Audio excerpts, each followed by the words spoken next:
ॐ स्थापकाय च धर्मस्य सर्वधर्मस्वरूपिणे अवतारवरिष्ठाय रामकृष्णाय ते नमः।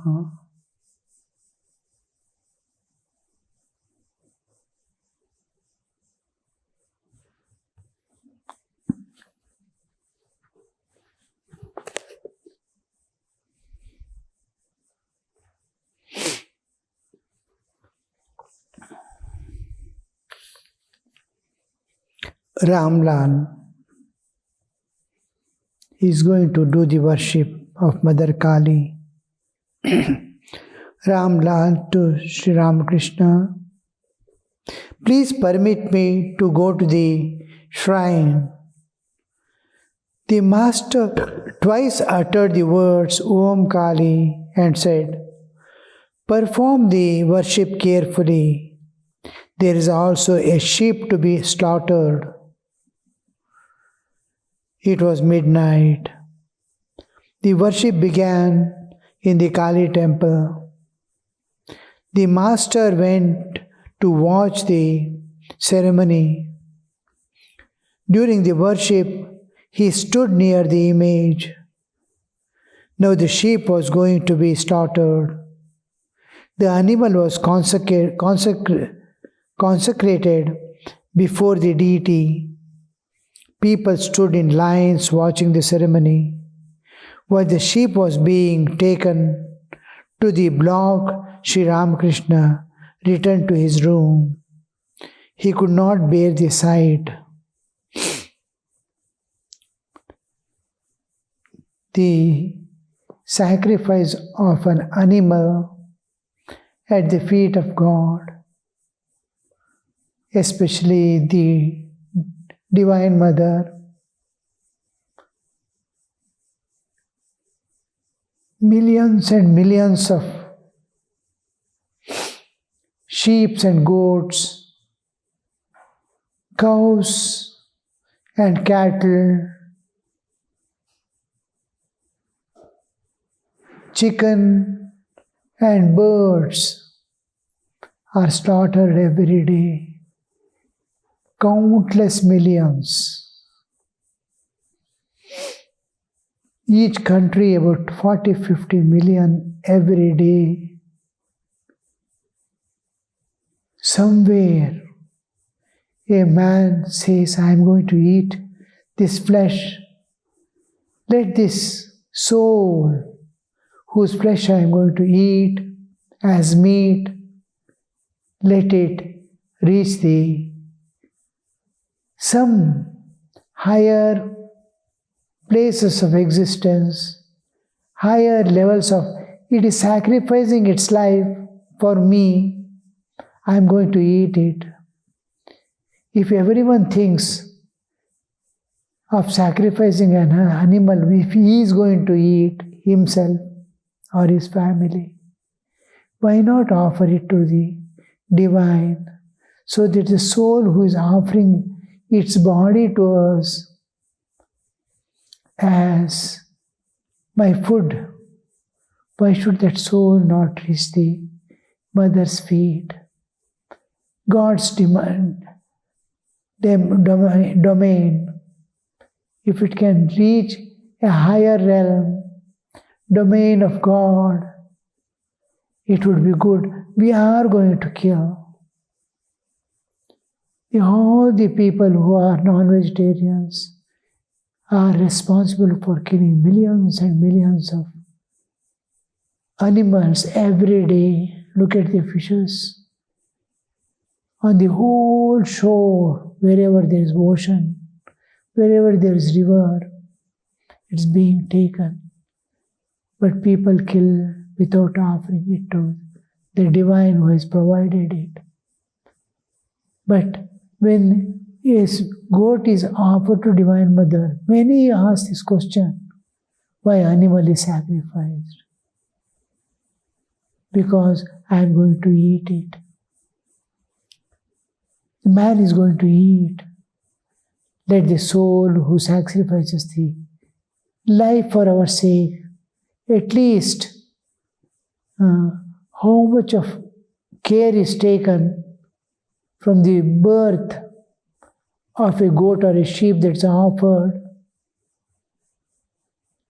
to Divine Mother, and its flesh is taken as prasad. What a difference it creates. The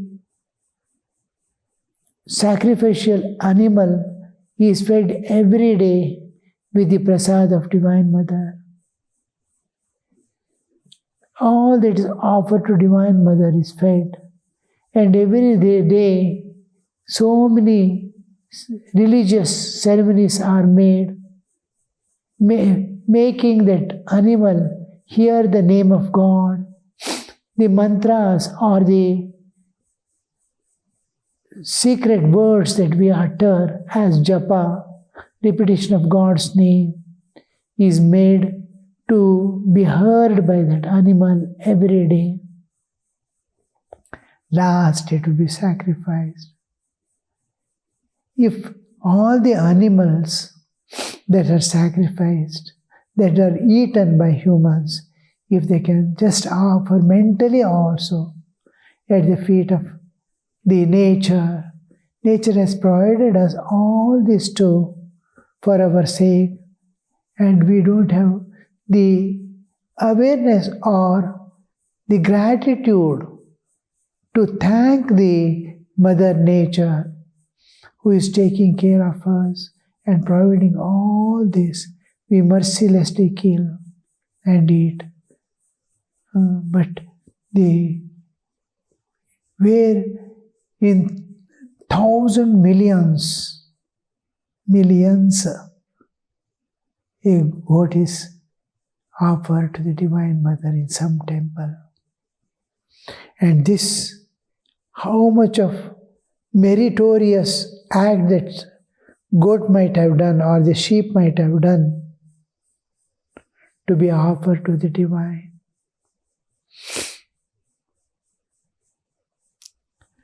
It was midnight, the worship began.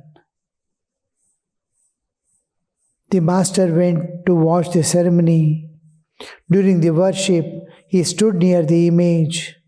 Now the sheep was going to be slaughtered. The animal was consecrated before the deity. People stood in lines watching the ceremony. While the sheep was being taken to the block, Sri Ramakrishna returned to room. He could not bear the sight. Once he was a pujari, doing the worship, offering the slaughtered animal to Divine Mother as a ritual. But now he is not able to bear the sight. He was not able to pluck a flower from the plant. How he used to run and pluck the flowers for Divine Mother's garland and worship. And a day comes when he feels the life in every Divine Mother pervading every object. A leaf, bilva leaf, he was not able to take from the plant. It's going to be hurt. It experiences pain. He used to feel. He used to experience himself the pain the plant would feel. It is something like, suppose I take a branch of a tree, it is something like I am cutting a finger of a person or cutting an ear. How it would be. That kind of pain Sri Ramakrishna used to feel when someone else plucked also. He was not able to bear. Now he is not able to bear. Long back, I was eating with others and we were given vegetarian food and others had their own food, non-vegetarian.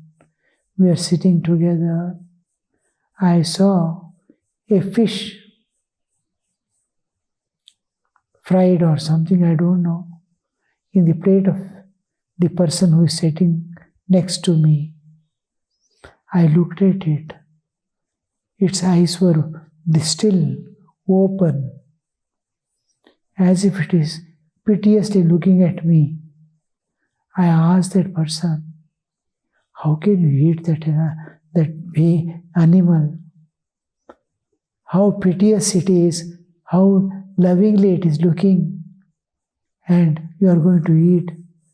He said, from my birth, I have never seen a life in it. I have been eating it from my childhood before I could understand what is life and what is not life. And throughout, till now, I have not seen life in it. I have seen delicious food in it. The day I see life in it, no more I shall be able to eat it. What a beautiful statement, you see. The sampradaya, or the tradition or the customs and the food method that is flowing from earlier generations is being carried down to the present, and it will continue for the future.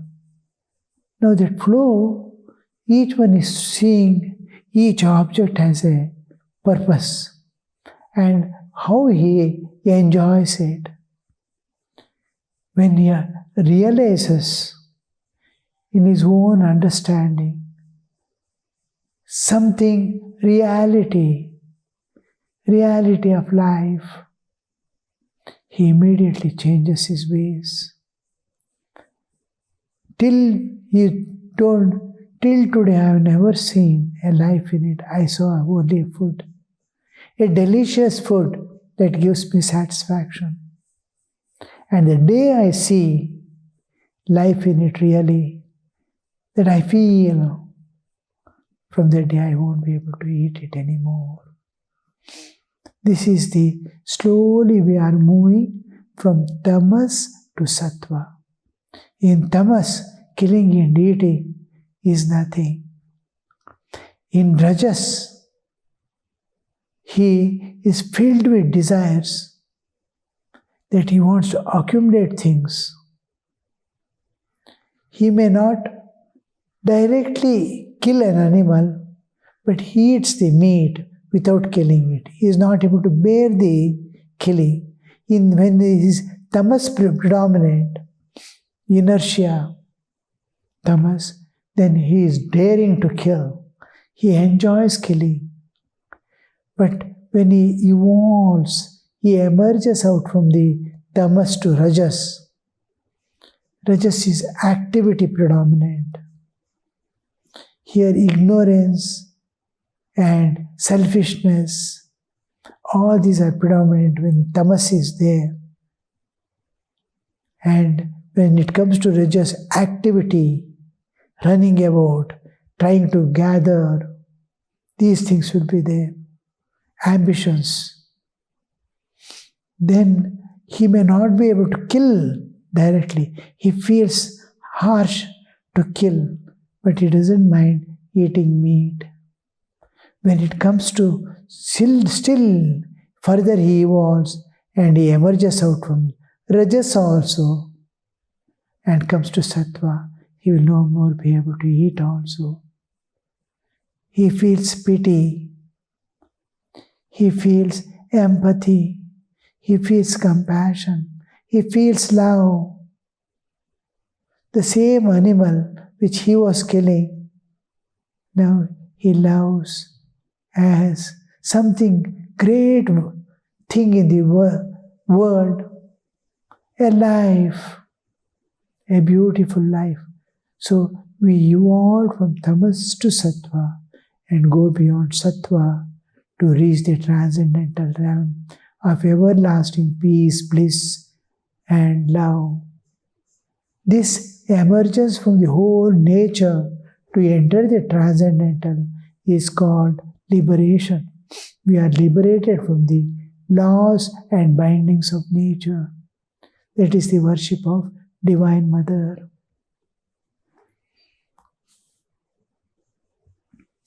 Several devotees remained in the temple till 2 o'clock in the morning. Haripada came and asked them to take the prasad to the master's room. After finishing their meal, they lay down wherever they could for the remainder of the night. It's like you are playing a flute. How many songs are there? You have played one song. Any number of songs can come.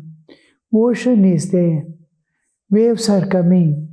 How many waves are coming? One after the other, endlessly. So the spiritual experiences are also limitless. As you go on experiencing and experiencing new experiences, new ways. It is something like clouds.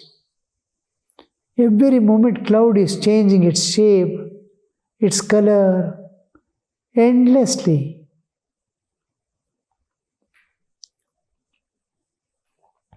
These are gross things which we can give comparison.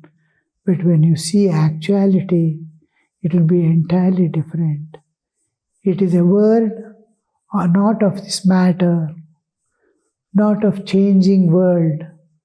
This is eternally changing, constantly changing flux. There is no changes. All varieties. It is changing its form, giving clear understanding of the bliss within. It's a world of spirit and not of matter. We are accustomed with laws of matter and living amidst the matter.